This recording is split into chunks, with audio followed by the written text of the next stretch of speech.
इन लोगों को सेबी नहीं देगा पैसा। सेबी की तरफ से सहारा इंडिया मामले में एक नई अपडेट आई है, जिसमें सेबी ने बताया कि सहारा इंडिया पैसे रिफंड के मामले में वे लोग शामिल नहीं होंगे जिनका नाम इस लिस्ट में नहीं होगा। सेबी ने इस निर्णय का ऐलान करते हुए ये बताया है कि ऐसे लोगों के पैसे का पूरा भुगतान अब नहीं किया जाएगा। सेबी ने बताया कि सहारा इंडिया वालों के लिए अलग अलग लिस्टों में नामों को सूचीबद्ध किया गया है जो उन्हें पैसा वापस करने के लिए पात्र होते हैं। इन लोगों को पैसे रिफंड करने की जिम्मेदारी सहारा इंडिया की होगी। सहारा इंडिया वालों के लिए समय समय पर अलग अलग लिस्टों में नामों को सूचीबद्ध किया जाता है जो उन्हें पैसा वापस करने के लिए पात्र होते हैं। यदि आप सहारा इंडिया के इन्वेस्टर हैं तो आपको अपने नाम को इन लिस्टों में देखना बेहद जरूरी है।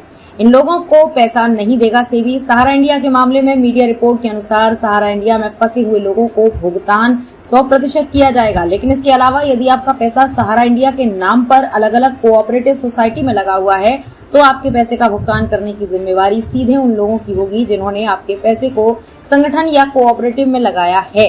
ये बताया जा रहा है कि आपके पैसे का भुगतान आपके जिले के पदाधिकारियों या केंद्र रजिस्टर्ड से होगा। ज्यादातर निवेशकों को मालूम नहीं है कि सहारा के कौन से फंड में उनका पैसा लगा है या फिर सहारा में निवेश भी नहीं हुआ है। आपको पहले से ये पता करना होगा कि आपका पैसा अलग अलग कोऑपरेटिव सोसाइटी में लगाया गया है या नहीं, या फिर आपका पैसा किस फंड में निवेश किया गया था। इन सभी चीजों के बारे में जानकारी जुटाने के लिए आपको अपने एजेंट से मिलना होगा। केवल इन फंड्स में इन्वेस्ट किए गए पैसा मिलेगा रिफंड। आइए अब जानते हैं कि सहारा किस लोगों को भुगतान करने जा रहा है। यदि आपका पैसा Sahara India cooperative society, multipurpose cooperative society या स्टार मल्टीपर्पज कोऑपरेटिव सोसाइटी या स्टार मल्टीपर्पज कोऑपरेटिव सोसाइटी में लगा हुआ है तो आपको रिफंड तत्काल मिलेगा।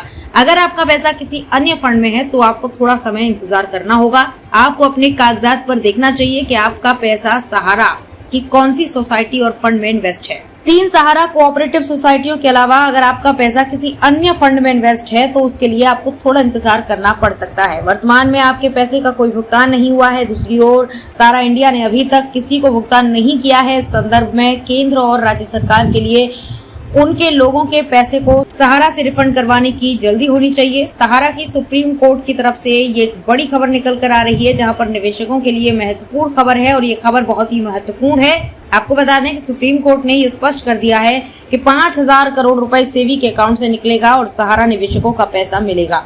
बहुत सारी निवेशक कई सालों से इंतजार कर रहे हैं कि उनका भुगतान नहीं हुआ है, कब होगा, कैसे होगा। यहाँ पर सुप्रीम कोर्ट ने ये स्पष्ट किया है कि और सुप्रीम कोर्ट में निवेशकों की सबसे बड़ी जीत दी है। आपको बता दें कि ये सभी पैसे से छोटे निवेशकों का भुगतान किया जाएगा। आपको बता दें कि सहारा इंडिया सुप्रीम कोर्ट के द्वारा एक बड़ी फैसला निकल कर आ रहा है, जिसमें बताया जा रहा है कि सेबी के खाते से 24,000 करोड़ रुपए में से 5,000 करोड़ रुपए वापस किए गए हैं और ये पैसा 6 महीने में मिलना शुरू भी होगा, क्योंकि पिछले दिनों की बैठक में सहकारिता मंत्रालय और अमित शाह की बैठक के द्वारा ये सुप्रीम कोर्ट से आगर गई थी कि 5,000 करोड़ रुपए सभी के खाते से दिया जाए, जिसके बाद छोटे सहारा निवेशकों के पैसे वापस किए जाएंगे।